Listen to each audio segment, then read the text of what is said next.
Hello friends, good morning. Welcome back to my channel Sachin's daily life. Hello મિત્રો, તો આજે આપણે છે ને એપલના સ્ટોરૂમની મુલાકાત લઈએ. તો જોઈએ હવે એપલનો સ્ટોરૂમ કેવો છે. તો અહીંયા સૌથી પહેલા સીડી જોવો. આ સીડી છે ને આપણે ડીમાર્ટમાં છે ને એવી છે. સામે છે ને નેક્સ્ટનો શોરૂમ છે.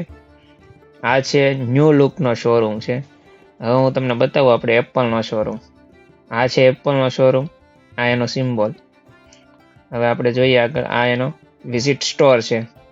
તો આપણે આમાં અંદર જઈને વિઝિટ કરીએ હું નવું છે અહીંયા.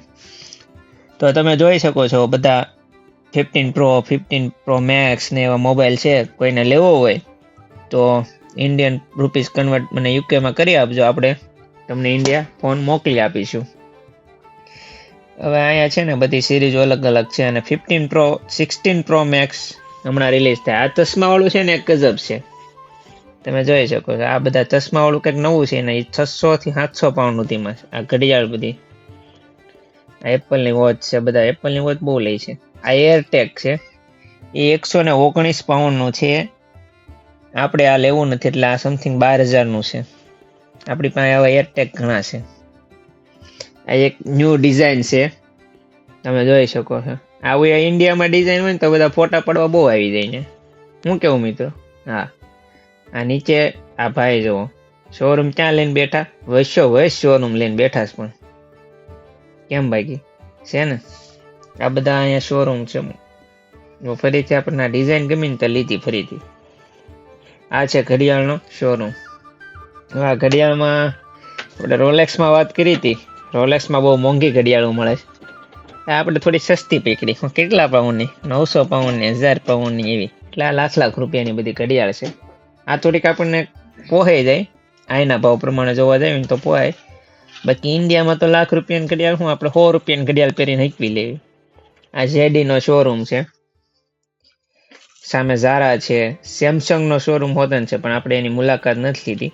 નેક્સ્ટ વિડીયોમાં આપણે એની હોતન મુલાકાત લેવું. આ રેપલનો શોરૂમ. બધા ઘણા ફ્રેન્ડો કહેતા હતા લેસ્ટર સિટી કેવું છે બતાવો, તો આપણે થોડુંક બતાવી દઈએ કેવું છે. જો અહીંના મકાન આપણે ગામડે હોય ને, આ ભાઈએ તો સોલાર મૂકી દીધું છે. એને બિલ આવતું હોય છે વધારે, મૂકી દીધું લાગે. હવે અહીંયા આગળ બધે જોવો તો ગ્રીનહરી વધારે છે. મોસ્ટ ઓફ હોવાની જ છે ને અહીંયા.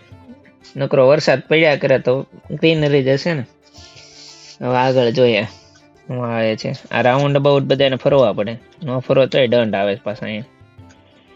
અમુક બસ લાઈન હોય તો ત્યાં તમે બસ જ હાકી શકો, ત્યાં તમારે 4 વ્હીલ હાકો તોય દંડ આવી જાય.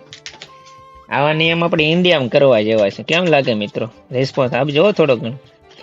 આ જે ઈંટના મકાન છે ને એ બધા નવા બનેલા છે, એટલે એ બધા ન્યૂ હોમ છે.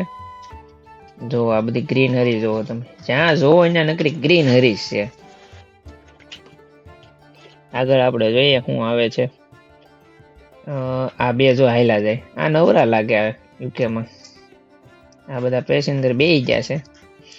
આપણે લેડ બટન દબી દીધું, આપણે કઈ ઉતરી જાય બસમાંથી. તો અહીંયા બસ સ્ટોપ લખી દીધું, તો હવે આપણને ઉતારી દે ને આપણે ઉતરી જવું.